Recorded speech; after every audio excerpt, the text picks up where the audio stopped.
안녕하십니까. 大家好， 신약개론 제16번째 강의를 시작하겠습니다. 今天是新约概论的第16讲。 신약 성경에는 바울 서신 외에도 다른 사도들과 초대교회의 지도자들에 의해 쓰여진 8개의 서신이 있습니다. 在新约圣经呢，除了保罗书信以外呢，也有借着初期教会的其他一些作者所记录下来的8卷书。 물론 히브리서를 바울 서신, 특별히 그 바울 서신 가운데서도 목회 서신에 포함시키는 분들도 있습니다. 그렇게 되면 공동 서신은 총 7권이 될 것입니다. 有些学者呢，他们也把这个希伯来书呢，把它认为希伯来书的作者呢，就是那保罗，认为是属于保罗的教牧书信当中。如果这么算来的话呢，那其余的就剩下7卷了。 여하튼 이 서신들을 가리켜서 공동 서신이라고 부르는데 그 이유는 이 서신들은 어떤 하나의 기독교 공동체에게 보내진 편지라기보다는 교회 전체에 그 넓게 보내진 성격이 강하기 때문입니다. 所以呢，这7卷呢，我们把它称之为共同书信。这共同书信的接收的那个对象呢，是针对谁呢？是针对整个教会的。 브루스 매츠거 교수는 햇빛이 다양한 빛깔로 구성되어 있듯이 신약 성경의 서신들 안에 나타나는 다양한 신학적 강조점들을 주목할 필요가 있다고 하였습니다. 那么有位教授呢，叫布鲁斯梅兹格这位教授呢，他称呢，就像阳光里面包括很多种颜色而组成一样，新约圣经的很多书卷呢，都有其独特的神所强调的神学观点。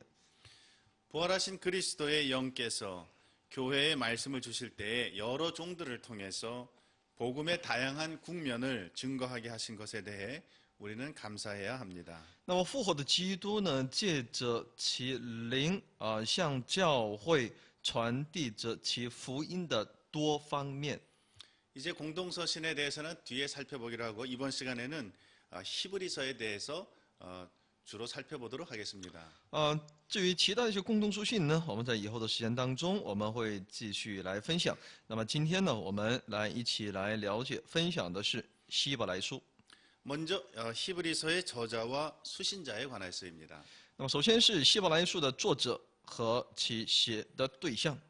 히브리서는 성경의 다른 서신서들과는 달리 서신을 보내는 사람에 대한 언급이 없습니다. 希伯来书呢，不像其他的圣经的书信的各卷，它在这里没有提到寄信人的姓名。 그런 점에서는 히브리서는 당시의 서신의 형식을 완전하게 잘 따르는 서신서라기보다는 서신의 형식이 가미된 설교다 또는 교훈의 글이다 이렇게 주장하는 분들도 있습니다. 从这一点上呢，我们可以看到希伯来书呢，它没有遵循当时的这种书信形式的这种模式，而是一个富有一定书信形式的这种讲道或者是教训的这么一些文章。 하지만 서신의 결말을 보면 그 끝맺는 그 인사의 글이 완벽한 서신의 형태를 갖추고 있습니다. 但在其最后的结尾呢，其形式呢，又跟其一般的书信的形态有很多类似。 예를 들면 13장 18절에 우리를 위하여 기도하라고 하는 이 기도의 부탁이나 또는 13장 24절에 있는 말씀처럼 너희를 인도하는 자와 및 모든 성도에게 문안하라. 이달리아에서 온 자들도 너희에게 문안하느니라. 이런 구절은 이 서신이 어떤 구체적인 수신자를 가지는 편지의 그림을 잘 보여주고 있습니다. 在13章18节里面说呢，请你们为我们祷告。然后在24节里面说，请你们引导你们的诸位和众圣徒安。在这里我们可以看到，它也有其对象，也其那一般的那些书信有很多类似。 이 히브리서의 저자와 관련해서는 물론 전통적으로 이 히브리서는 바울의 저작으로 인정되어 왔습니다. 至于希伯来书的作者呢，那我们从传统上呢，我们认为希伯来书的作者是保罗。 킹 제임스 버전 흠정역의 이 히브리서 서두에도 보면 사도 바울의 서신이라는 제목을 붙인 것을 볼 수 있듯이 이 서신은 바울의 서신이다라고 이렇게 보는 사람들이 많이 있었습니다. 在定版的圣经，圣经里面的希伯来书的开头呢，在那里标明是使徒保罗的书信。所以呢，在这里呢，我们就也能够借此能够知道，很多人把这个希伯来书的作者呢，认定是那保罗。 하지만 이 서신의 저자에 관해서는 다양한 주장이 역사적으로 있어 왔고 또 히브리서의 저자에 대해서 여전히 우리는 정확히 아는 바가 없습니다. 但这书信的希伯来书这一书信的作者呢，有很多一些不同的主张。所以呢，针对希伯来书的作者的准确性呢，我们现在还不是那么太了解。 예를 들면 초대 교부였던 터툴리안은 히브리서의 저자를 바나바라고 주장했고 또 루터는 아볼로라고 또 칼빈은 누가였을 것이라고 주장하였습니다. 初期教会的教父特图里安呢，他认为呢，希伯来书的作者应该是巴拿巴，而路德呢认为是亚波罗，而加尔文呢认为是应该是路加。 그러나 이 서신을 바울의 서신으로 보지 않는 학자들은 죄송합니다. 그러나 이들 중 어느 누구에게도 압도적인 증거는 없다고 하겠습니다. 但他们虽然各自有不同的主张，但他们没有一个更加充分的证据能够证明自己的主张。 그러나 이 서신을 바울의 것으로 보지 않는 학자들은 몇 가지 이유를 대는데 예를 들면 히브리서의 내용이 다른 바울 서신서들과는 다른 좀 이색적이고 다른 데서는 없는 그런 독창적인 내용과 방식으로 이 서신을 기록하고 있다는 이유로 바울 저작서를 부인합니다. 他们一些否认就是希伯来书由保罗所写的这样的一些主张的那些学者认为呢，希伯来书的内容与其保罗书信的其他的一些风格各方面呢，都具有一些独特性的，其内容方式、记录的方式各方面都有些不同之处，所以呢，这是他们所主张的理由。 이들이 바울 저작서를 부인하는 그 주된 이유는 이 히브리서의 표현과 신학적인 강조점에 관한 것인데 예를 들면 이런 것입니다. 바울은 바울 서신에서 그리스도 예수 이렇게 예수님을 가리켜서 그리스도 예수라는 표현을 약 90회나 사용하였는데 히브리서에는 그러한 표현이 한 번도 없었다 이런 것입니다. 举例来说呢，在希伯来书当中呢，保罗呢在自己的一些书信当中，时常描述说呢，称耶稣为耶稣基督这样的描述和记录达90多次，但在希伯来书当中却只有2次。 또 예를 들면 바울은 그리스도의 부활을 매우 자주 또 강조하였는데 히브리서에서는 그리스도의 부활에 대해서는 단 한 번밖에 언급되지 않았다는 점. 또 바울에게 있어서 율법은 거의 항상 도덕법을 의미하는 데 반해서 히브리서에서는 주로 의식법과 희생제사법을 의미한다는 점. 또 그리스도의 십자가의 사역을 특별히 대제사장의 사역으로 길게 묘사하고 있다는 점 등이 이 히브리서가 다른 서신서와는 조금 다른 독창적인 이러한 면을 가지고 있다. 그렇기 때문에 이것은 바울의 서신이 아닐 것이다. 이렇게 주장하곤 하였습니다. 保罗书信当中呢，有很多次表现耶稣为是耶稣基督，但在希伯来书当中却一次都没有提到。而且呢，保罗呢又在其他书信当中经常提到基督的复活，但在希伯来书当中呢只有1次。保罗在提及律法的时候呢，时常认为这是有关其道德律的部分，但希伯来书呢却注重的是仪式上的牺牲献祭的这一方面的内容，而且基督的在十字架的事工，他也主张的是以大祭司的这样的工作来表现的。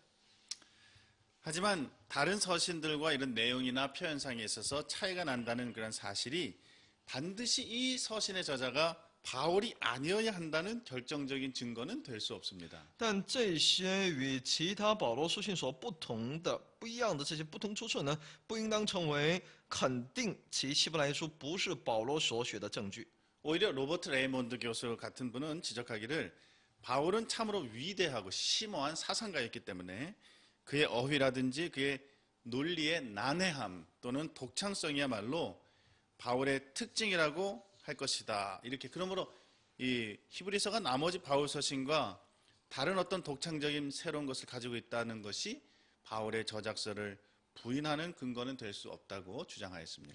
这罗伯特·雷蒙德教授他认为呢，保罗是一位伟大的思想家所以呢，他所使用的词汇，还有他的理论，还有各方面都是难解的，而且是独特性的这一切呢都是那保罗的特征。所以呢，我们不能把希伯来书否认是由保罗写的。这在希伯来书当中，我们其实能够看到的是保罗的其独特性。 그러므로 히브리서의 저자 문제와 관련한 가장 최선의 그리고 가장 안전한 결론은 도널드 거스리의 다음과 같은 결론이 될 것입니다. 所以呢，针对希伯来书作者的问题的最好的一个结论呢，就像其教授所讲的结论。 그는 이렇게 말했습니다. 모든 가능성을 열어두는 것이 가장 안전한 길이며 그런 점에서 오리겐의 견해에서 거의 진전된 것은 없다. 他认为呢，在一切都是有可能性的，所以呢，我们应当敞开这种可能性的存在，这是安全的，所以呢，从这一点上呢，我们是赞同奥里坚的他的主张。 오리겐은 185년에서 주후 254년까지 생존하였던 것으로 전해지는데 그는 말하기를 히브리서의 저자와 관련한 문제의 진실은 정말 하나님만이 아신다고 하면서 그러면서도 히브리서에 나타난 모든 신학과 사상들은 분명히 사도의 것, 곧 바울의 것처럼 보이기 때문에 어느 교회든 이 서신이 바울의 것이라고 주장한다면 그냥 그렇게 주장하도록 하라고 허용하라고 하였습니다. 那么奥里坚呢，他是生于185年死于254年他主张的希伯来书的有关针对希伯来书的作者的这个问题呢他说呢，其最终的真实其真实之面呢，其真实性呢，唯有神才知道但从希伯来书当中所出现的这些一切的神学思想这一切呢，从这些神学思想当中，我们能够确信是来自于使徒保罗的但不管是哪个教会他们主张这就是那保罗所写的，那由他们去吧。 그러면서 덧붙이기를 고대인들이 그러니까 오리겐에게 있어서 고대인들은 초대교회를 이제 막 겨우 이제 150년 불과 107, 80년 이 히브리서가 쓰여진 것을 기점으로 보면 뭐 아무리 최대로 잡아 150년인데 고대인들이 히브리서를 아무 이유도 없이 바울의 것으로 전수하지는 않았을 것이기 때문이다라고 덧붙였습니다.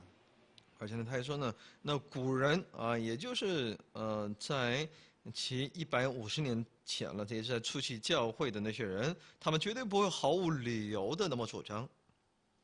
여하튼 히브리서의 저자가 누구든 그 저자는 디모데를 잘 알고 있는 인물들 중 한 사람임을 알 수 있습니다. 希伯来书的作者不管是谁，但我们知道其作者对其提摩太是非常的熟悉的。 히브리서 13장 23절에 보면 우리 형제 디모데가 노인 것을 너희가 알라. 그가 속히 오면 내가 저와 함께 가서 너희를 보리라고 하였기 때문입니다. 在希伯来书11章12章23节里面在其13章23节里面说呢，弟兄你们该知道，我们的兄弟提摩太已经释放了，他若快来，我必同他去见你们。 아울러 한 가지만 더 덧붙이자면 이집트나 또 북아프리카의 교회에서는 그 바울이 히브리서의 저자라는 사실이 단 한 번도 심각한 논쟁을 일으켜본 일이 없다는 점이고 또 히브리서의 내용들 중에는 바울이 기록했을 수 없는 내용이 하나도 없다는 점을 상기해 본다면 히브리서의 저자가 바울이 절대 될 수 없다고 아무도 말할 수 없을 것입니다. 那么其在埃及的和在北非的那些教会呢，针对其希伯来书的作者是保罗这一点上，从未有过一些争论的而且呢，希伯来书的内容当中呢，我们没有一点值得我们去怀疑不出于保罗的，或者是保罗所不了解的。 그러나 우리는 여전히 이 부분에 대해서는 오직 하나님만이 아신다는 오리겐의 견해로 만족하고자 합니다. 但我们还是赞同奥利坚的主张，因为唯有神才知道。 히브리서의 수신자들에 관하여는 히브리서 5장 12절에 있는 말씀 밀어볼 때 때가 오래므로 너희가 마땅히 선생이 될 터인데 너희가 다시 하나님의 말씀의 초보가 무엇인지 누구에게 가르침을 받아야 할 것이니 젖이나 먹고 단단한 식물을 못 먹을 자가 되었도다. 이런 말씀 밀어볼 때 그들은 복음을 듣고 믿은 지 꽤 오랜 그런 시간이 지나서 이제 어느 정도의 신앙의 성장을 이룰 것으로 기대되는 그러한 신앙 공동체로 보입니다. 在5章12节里面说：“看你们学习的功夫，本该做师傅，谁知还得有人将神圣言小学的开端另教导你们，并且成了那必须吃奶不能吃干粮的人。”在这里能够看到，当时的这些人呢，他们信主已经有一段时间了。 그러므로 이들은 그리스도인의 공동체였고 또 이 히브리서에는 구약 성경의 인용으로 가득했는데 이런 것을 밀어볼 때 특별히 구약 성경에 익숙하고 능통한 유대인 그리스도인들이었을 것으로 보는 것이 일반적입니다. 因此呢，我们可以推测，他们是基督徒的一个团契，也就是已经形成一个教会的这么一个团契，而且呢，在希伯来书当中经常提到引用旧约圣经的内容，那我们就能够知道他们是一群熟悉旧约圣经的或者犹太的基督徒。 그런데 이 서신의 지금 수신자들은 그 편지의 내용을 이렇게 밀어보면 그 신앙이 조금씩 미지근하게 되었고 또 예배를 위해서 모이는 일에도 조금씩 태만하게 되었고 더 심각한 것은 조상들의 그 유대주의적 신앙으로 돌아가려는 조짐이 일어나고 있었던 상황으로 보입니다. 但借着这封书信呢，我们可以看到当时的那些信徒的信仰呢，慢慢的变得懒惰，慢慢的远离，他们也懒于去在神面前献上礼拜。更加严重的问题是，他们开始要回归其祖先的先人的那些犹太主义的这种信仰。 히브리서 기자는 계속 그 여러 가지 교훈을 하면서 이러한 내용들은 사실 너희들이 이미 다 배워서 알고 있는 것이고 또 이제는 다른 사람들에게 너희가 가르쳐야 할 선생 되어야 할 자들인데 이런 문제로 아직까지도 혼란을 겪고 있는 것을 책망하면서 믿음에서 자라가며 완전한 대로 나아갈 것을 권면하고 있는 것입니다. 所以作者呢在这里劝勉这些人，在希伯来书当中劝勉他们，因为他们已经信主已经有一段时间，而且他们应该是去教训别人的，但他们在这样的问题上有这些问题，面对这样的混乱所以呢在这里责备他，让他们能够得以最终的完全。 많은 성경학자들이 주장하는 것처럼 히브리서가 60년대 초반에 기록된 것으로 생각한다면 그 시기는 예루살렘의 그리스도인들 중에는 여전히 바울의 복음을 사도행전에 있는 말씀처럼 모세를 배반하고 아들들에게 할례를 행하지 말고 또 관습을 지키지 말라 하는 쪽으로 이해하여 아주 위험한 것으로 또 거부 반응을 보이는 무리들이 상당히 있었기 때문에 교회 내에는 유대주의화의 위험이 상존하고 있었다라고 보는 것이 옳습니다. 很多圣经学者呢，他们认为呢，希伯来书的记录年代呢是大概在60年代，公元60年代的初叶所以呢那个时期呢，耶路撒冷的基督徒里面呢，有不少人还认为，就是保罗的福音不应当背叛摩西，向自己的子女摩西命令其子女来行割礼的这种一种习惯。 그러니까 여러분들이 이 히브리서의 내용을 읽어보면 이 히브리서 기자의 관심은 뭐냐면 그리스도와 그리스도의 그 사역이 구약의 여러 제도들, 그 유대교가 신봉하고 있던 여러 부분, 여러 모양 이런 것들이 제공해주는 그 어떤 것보다도 그리스도와 그리스도의 사역이 더 우월하다 하는 것을 계속해서 비교하면서 또 주장하고 있습니다. 那么其希伯来书的作者呢，不断在两者当中要比较，那就是原基督与基督徒在其事工当中呢，与其那旧约的各项制度相比的时候呢，基督所提供给我们的是更优越于在旧约里面所要求我们必须做的那些部分。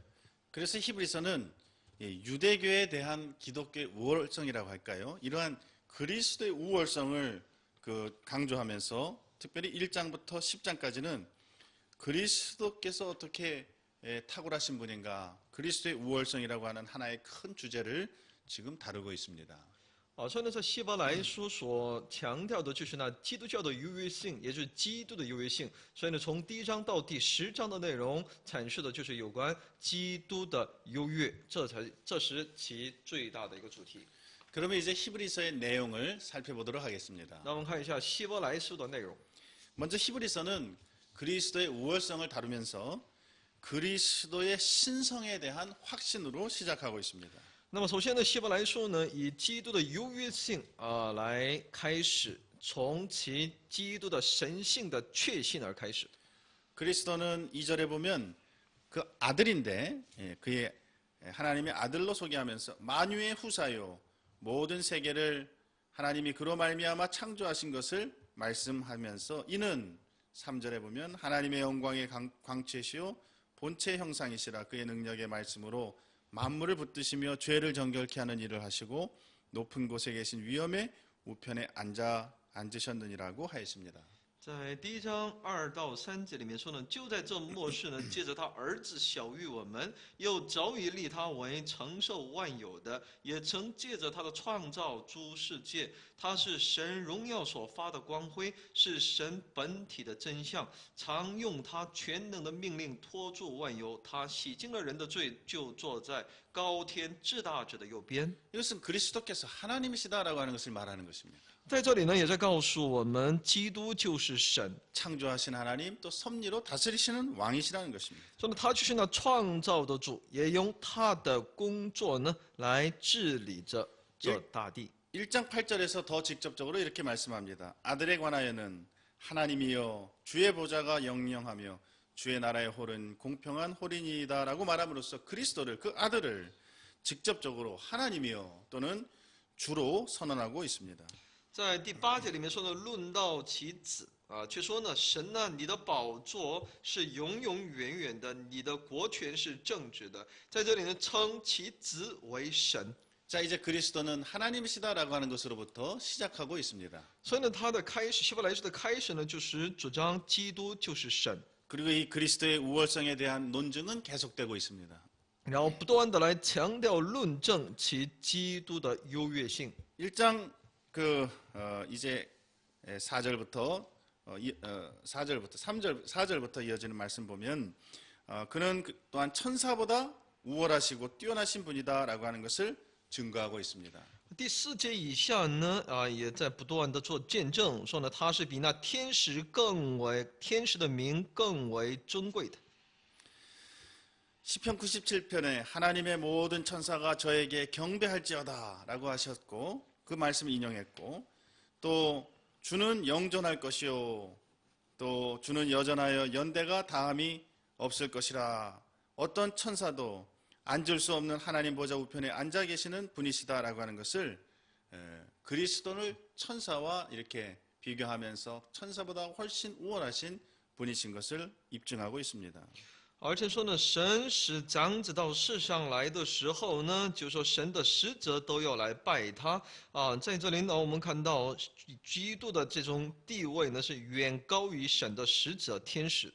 이것은 히브리서 2장에서도 계속됩니다. 그리스도는 천사들보다 잠깐 동안 낮아지신 분, 곧 죽음의 고난을 받으심으로 영광과 존귀로 관을 쓰신 분인데 만물이 그를 위하고 또 만물이 그분을 통하여 창조되었으며 사람들의 구원의 창시자가 되시는데 그분께서는 그가 거룩하게 하신 자들을 형제라고 부르는 것을 부끄러워하지 않으신다고 하였습니다.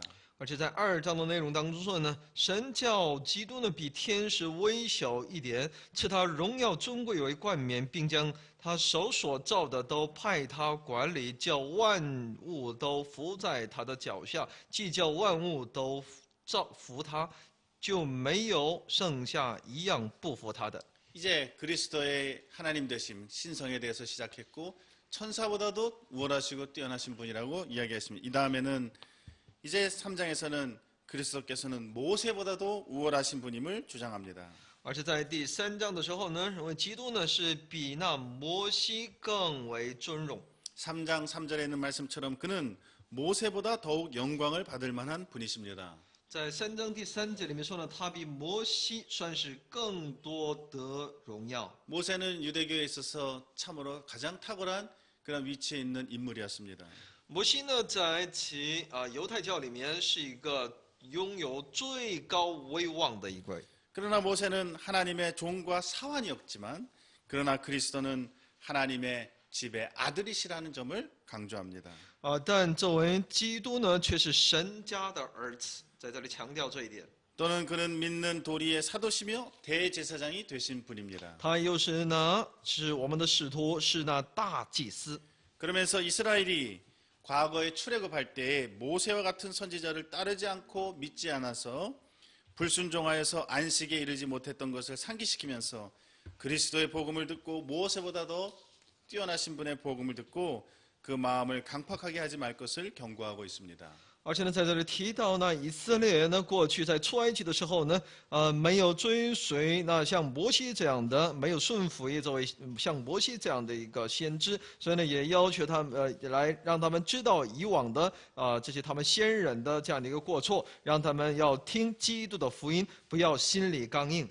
4장에서는 그리스도는 여호수아보다도 더 우월하신 분이심을 주장합니다. 在第4章里面强调，基督呢是比那约书亚还要尊贵的。 여호수아는 이스라엘을 약속의 땅, 곧 안식의 땅으로 인도하였지만 그는 백성들에게 참된 안식은 주지는 못하였습니다. 约书亚呢，虽然把以色列百姓呢，把他们带到那应许之地，是神所应许的那安息之处，但他没能够使自己的百姓真正获得安息。 4장 8절에 있는 말씀처럼 만일 여호수아가 저희에게 안식을 주었다면 그 후에 다른 날을 말씀하지 않으셨을 것입니다. 就像4章8节里面说，若是约书亚已叫他们享了安息，后来神就不再提别的日子了。 저들을 참된 안식의 땅으로 하늘로 인도하실 분이 바로 예수 그리스도이시다라고 하는 것을 이야기함으로써 정말 참된 안식의 땅으로 이르게 하실 분이 그리스도이심을 논증하고 있습니다. 也就论证唯有这位耶稣呢，才能够把我们带到那最终的安息之处，那天上的安息。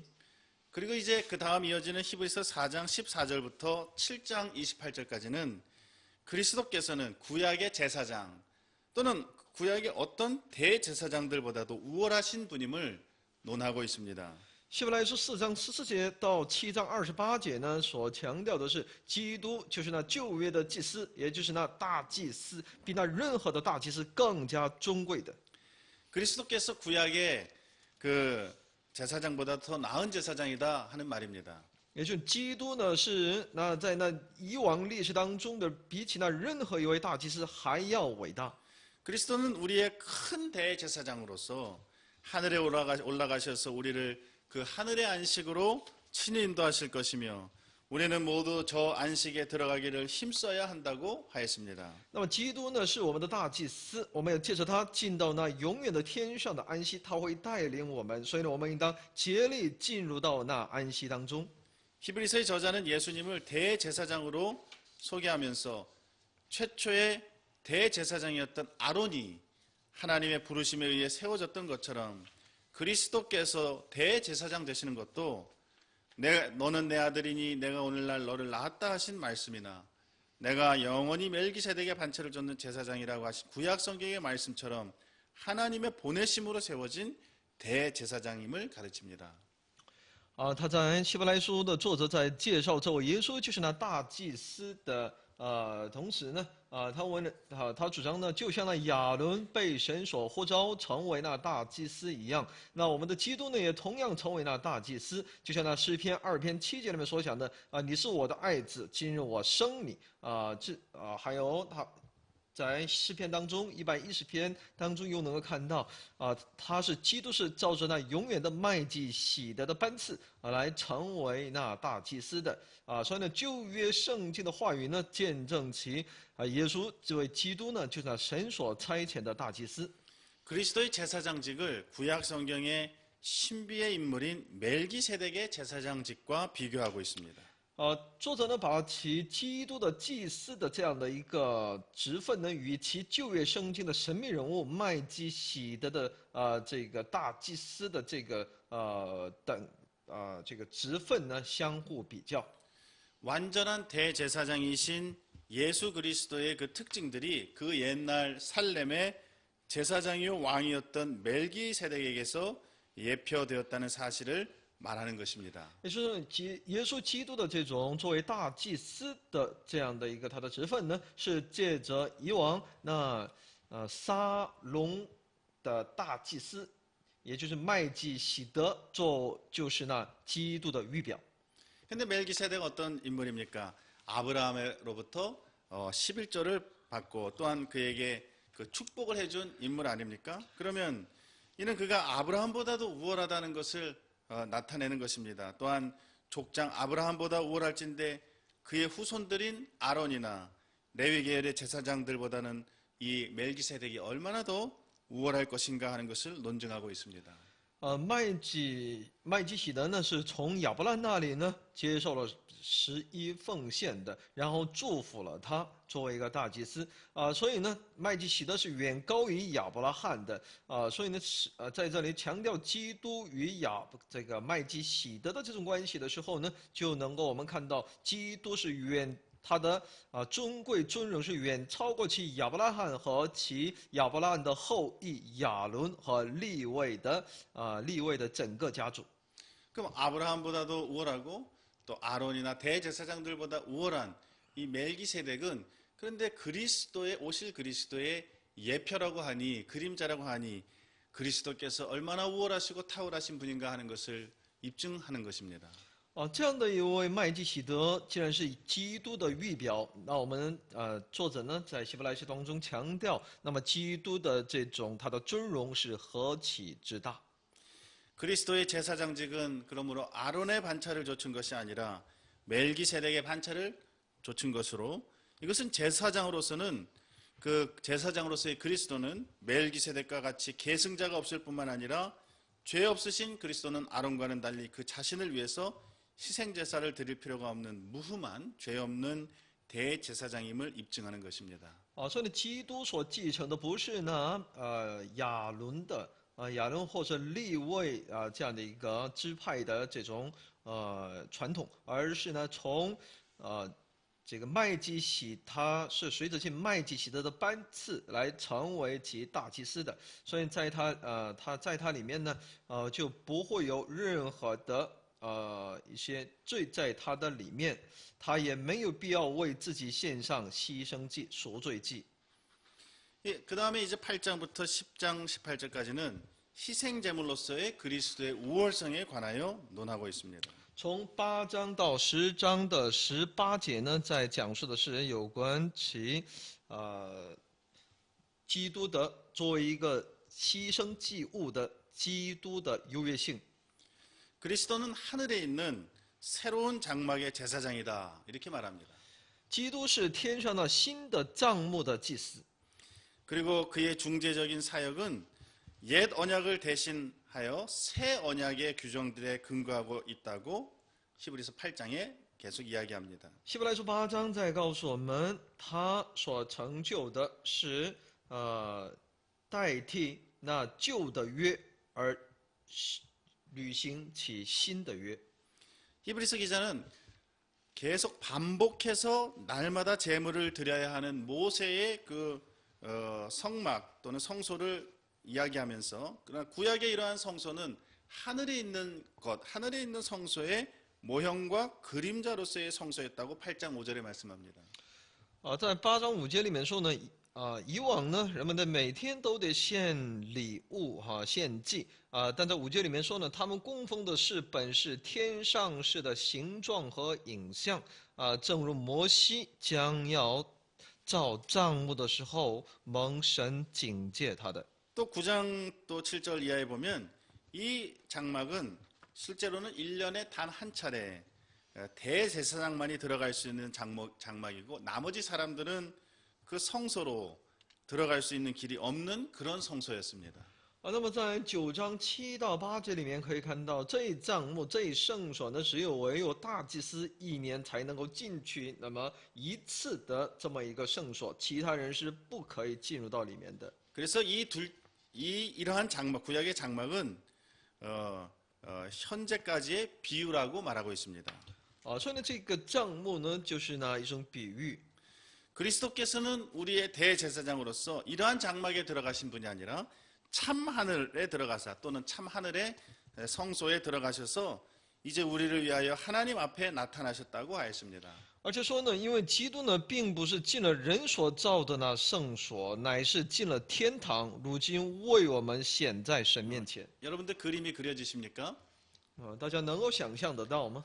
구약의 제사장들은 1년에 한 차례 겨우 대제사장만이 들어갈 수 있는 그러한 성소의 피를, 짐승의 피를 가지고 들어갔습니다. 그런데 그리스도께서는 그 성소가 모형으로 이렇게 예표하고 있는 하늘의 성소, 하나님이 계신 그 보좌 아래 직접 진짜 하늘에 들어가서 진짜 성소에 들어가서 하나님께 나타나셨다, 하나님께 나아가셨다는 것입니다. 那么以往的旧约里面的那些祭司，特别是大祭司呢，一年只有一次呢，才能够进入到其圣所里面，带着那动物的血在那里献祭的。但我们的基督呢，却是要直接到那天上，直接进到那神宝座的面前来献祭的。 그러므로 그리스도는 정말 대제사장이고 참 대제사장이고 큰 대제사장이신 것입니다. 所以我们的基督呢，就是那真祭司是我们的真正的大祭司。 그런데 그는 또한 우리의 대제사장이신 동시에 우리를 대신하는 희생 제물도 동시에 되시는 분입니다. 他是我们基督是我们的大祭司，他又是呢我们的牺牲，为我们而牺牲的祭物。 7장 27절을 한번 읽어보겠습니다. 7章27节，他不像那些大祭司，每日必须先为自己的罪，后为百姓的罪献祭，因为他只一次将自己献上，就把这事成全了。 여기서 우리는 참으로 놀라운 그림을 보게 됩니다. 那么在这里我们可以看到一幅画。 구약의 제사장은 자기도 죄인이었기 때문에 대제사장들이 먼저 자기 죄를 위하고 그 다음에는 백성의 죄를 위하여 날마다 제사를 드려야 했지만은 그러나 참 대제사장이신 그리스도는 거룩하고 악이 없고 더러움이 없고 죄인에게서 떠나 계시고 하늘보다 높이 되신 분이기 때문에 그렇게 날마다 제사를 드릴 필요가 없는 큰 대제사장이요 구약의 어떤 대제사장보다도 우월하신 분입니다. 那么在这里我们可以看到，能够想象到一幅图画就是旧约的那些祭司呢，因为他们自己也是个罪人所以呢这些大祭司呢也必须先为自己而赎罪，然后才能够为百姓而赎罪。他们天天献祭就是为了赎罪的。但我们的真正的大祭司基督呢，他是圣洁的，是没有一点的恶在他的里面，没有一点的污秽在他的里面所以呢他就直接可以到那天上的那至高者的面前。 근데 이 위대한 대제사장 사실은 하나님이시고 하나님의 아들이시고 천사보다 뛰어나시고 모세보다 뛰어나시고 여호수아보다도 뛰어나신 이 대제사장 그 어떤 대제사장들보다도 탁월하신 이 대제사장이 무엇을 가지고 지금 하늘의 성소로 들어가신다고 말하고 있습니까?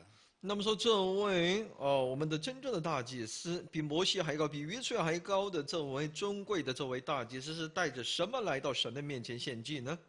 바로 자기의 피를 가지고 들어가신다고 하였습니다. 就是要带着自己的血去献祭的。 히브리서 9장 11절로 12절에 있는 말씀을 또한 읽어보겠습니다. 希伯来书9章11到12节的内容，但现在基督已经来到，做了将来美事的大祭司，经过那更大更全备的帐幕，不是人手所造，也不是属乎这世界的，并且不用山羊和牛犊的血，乃用自己的血，只一次进入圣所，成了永远赎罪的事。 참으로 놀라운 그림이 아닙니까?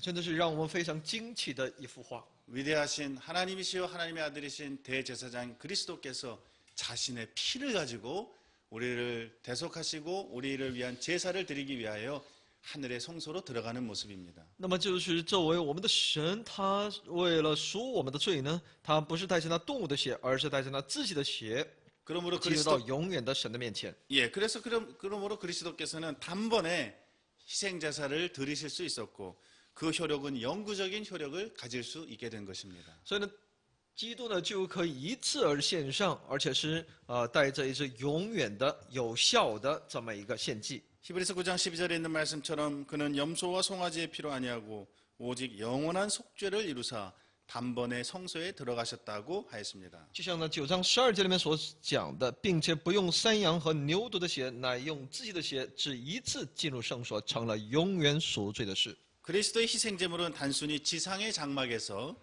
동물의 제사와 피로 드려진 것과는 다르며 영원하신 하나님의 아들이신 그리스도의 제사는 흠없는 제사이자 영원한 제사이며 하늘에서 드려진 최종적이고 완전한 제사이기에 짐승의 제물보다 그리스도의 희생제물이 더할 나위 없이 우월하다는 사실을 지금 말씀하는 것입니다. 基督所献的这个牺牲祭呢，是无法与在这地上所献的动物的那种血所献的祭所相比，是永远的神的儿子基督，借着他的那毫无污秽的那有在亏欠的也毫无欠缺的，在神面前献上那永远的祭司。 이제 1장부터 10장 18절까지는 그리스도가 얼마나 탁월하시고 우월하신 분인가를 이제까지 논하였습니다. 那么一直以来一直希伯来书强调的是基督的他的优越性。 이제 10장 19절부터 마지막 13장 25절까지는 이 편지의 결론 부분이 되겠습니다. 而其10章19节到13章25节的内容是这个书信的这卷书信的结论的部分。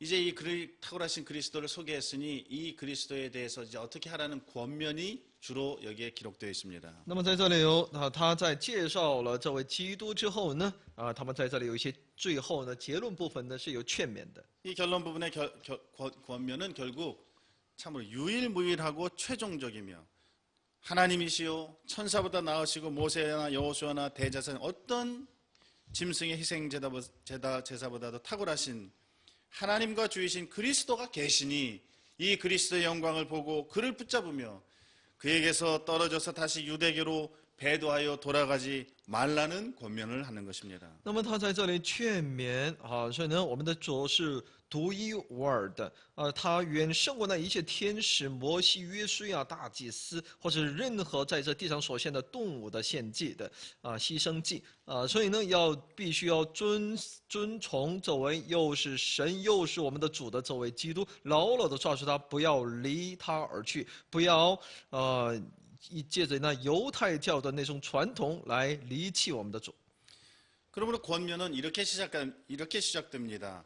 그러므로 형제들아, 우리가 이 예수의 피를 힘입어 성소에 들어갈 담력을 얻었으니 하나님께로 나아갈 담력을 얻었으니 그가 우리를 위하여 성소의 휘장 가운데로 열어놓으신 새롭고 산 길로 이제 들어가자는 것입니다.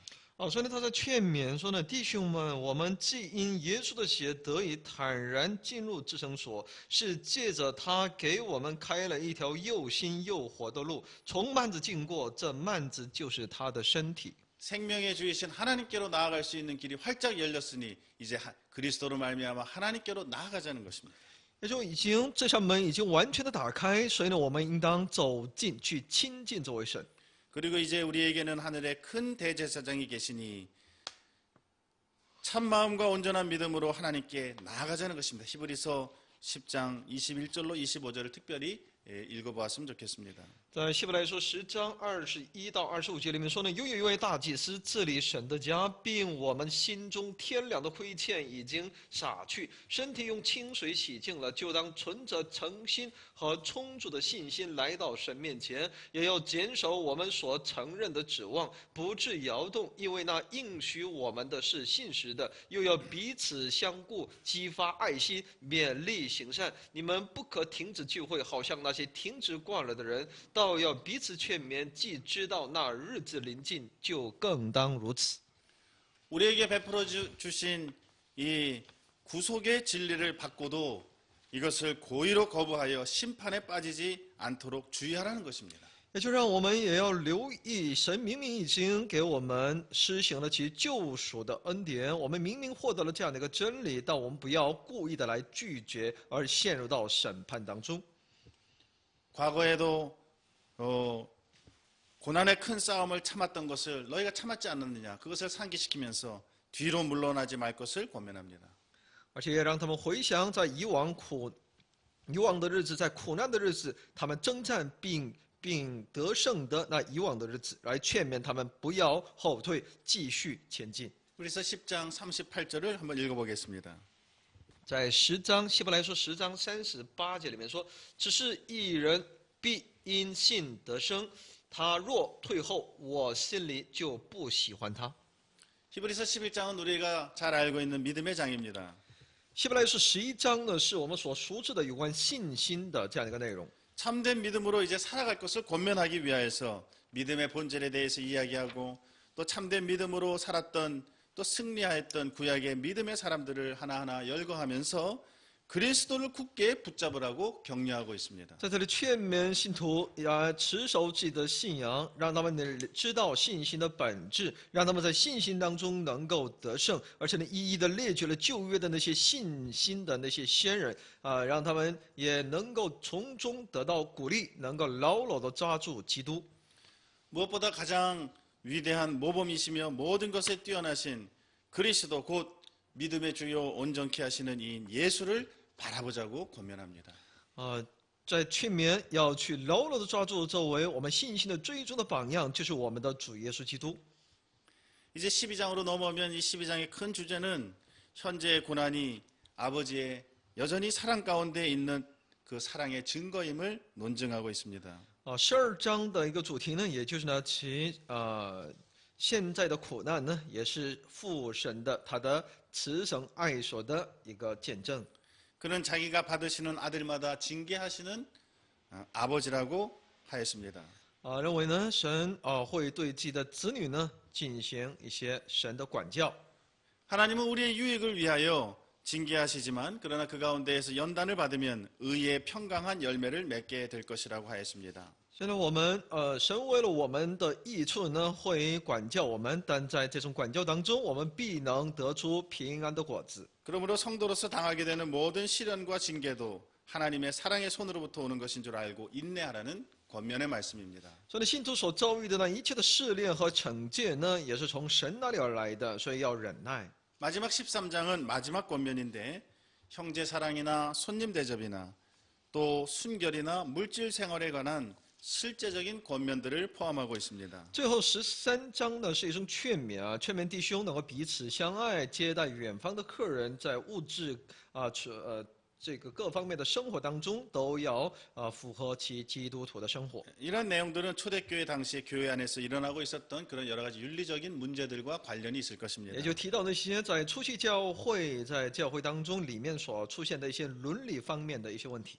이제 마지막 권면으로 이제는 이 땅 위에는 우리가 영구한 도성도 없다. 또 하나님께로 나아갈 수 있는 그러한 길이 다른 곳에는 없다는 것을 알았으니 이제 오직 십자가를 지시고 하늘의 성소로 들어가신 그리스도 안에만 이 길이 이 산 길이 열려 있음을 상기시키면서 이제는 성도들은 짐승의 제사가 아닌 찬미의 제사와 선을 행하고 서로 나눠주는 선행의 제사를 드리라고 명령합니다. 而且说呢，在这地上是没有那永远的国度的，唯有到神那里的时候呢，我们也只能是借着唯有借着十字架，我们才能够进入到天上的圣所。所以呢，我们必须要借着基督，而不是那地上动物的血。 그리고 그 길로 잘 나아갈 수 있기 위하여서 하나님께서 저들의 영혼을 인도하기 위하여서 세워주신 그런 영적 인도자들, 지도자들을 그들의 본을 잘 받고 그들의 지도를 잘 받을 것을 권면합니다. 而且要求他们好好的来去顺从那些神为了他们而立的那些信心的那种长辈们。 13장 17절을 읽어보면 너희를 인도하는 자들에게 순종하고 복종하라.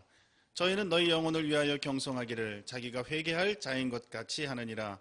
저희로 하여금 즐거움으로 이것을 하게 하고 근심으로 하게 말라. 그렇지 않으면 너희에게 유익이 없느니라.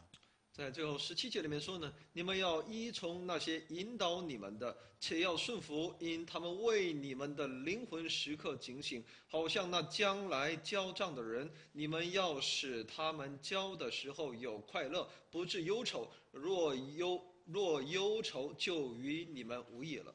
매우 중요하고 실제적인 권면입니다. 这是个非常重要而且是非常实际的劝勉。 하늘로 올라가기 위하여 또 천국의 생활을 해 나가기 위하여 지금 이 땅 위에서 저들의 영혼을 위하여 세워주신 그러한 인도자들에게 순종하고 복종하라는 권면입니다. 所以呢，为了这群人是能够带领你们到那永远的天上的国度的那些人，所以呢，应该在他们面前应该顺服。 히브리서 기자는 마지막 인사말로 편지를 마치면서 이렇게 기도하고 있습니다. 希伯来书的作者呢，最后在其结尾当中呢，有其祝福和问安。 히브리서 13장 20절로 21절의 말씀 보면 양의 큰 목자이신 우리 주 예수를 영원한 언약의 피로 죽은 자 가운데서 이끌어내신 평강의 하나님이 모든 선한 일에 너희를 온전케 하사 자기 뜻을 행하게 하시고 그 앞에 즐거운 것을 예수 그리스도로 말미암아 우리 속에 이루시기를 원하노라. 영광이 그에게 세세무궁토록 있을지어다. 아멘. 20到21节里面说：“但愿赐平安的神，就是那凭永约之血使群羊的大牧人，我主耶稣从死里复活的神，在各样善事上成全你们，叫你们遵行他的旨意，又借着耶稣基督在你们心里行他所喜悦的事。愿荣耀归给他，直到永永远远。阿门。” 이와 같은 은혜가 여러분 모두에게 항상 충만해서 여러분도 모든 선한 일에 온전케 되고 하나님의 뜻을 행하며 하나님의 기뻐하시는 바를 늘 행하며 살아가는 복 있는 여러분이 되시기를 기도합니다. 愿这样的恩惠呢，能够临到我们每个人的里面，我们能够获得那在他里面的充满，能够在他里面成为完全，能够去遵从那神的旨意，蒙神的喜悦。愿这样的祝福能够时常与大家同在。 이상으로 신약개론 16번째 강의를 마치도록 하겠습니다. 到此来结束新约概论的16讲， 감사합니다. 谢谢大家。